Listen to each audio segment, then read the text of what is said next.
नमस्कार,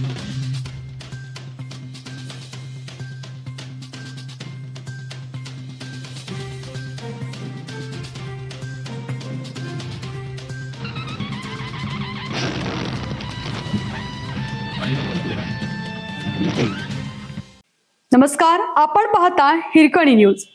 हिरकणी न्यूज प्रत्येक क्षण ताज्या घडामोडी आणि महत्त्वाच्या प्रत्येक बातमीसाठी नेहमीच.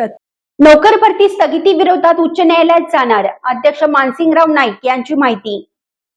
सांगली जिल्हा मध्यवर्ती सहकारी बँकेच्या नोकर भरतीला राज्य शासनाच्या सहकार विभागाने दिलेल्या स्थगितीच्या आदेशाला मुंबई उच्च न्यायालयाच्या खंडपीठात आव्हान दिले जाईल, अशी माहिती बँकेचे अध्यक्ष आमदार मानसिंगराव नाईक यांनी दिली.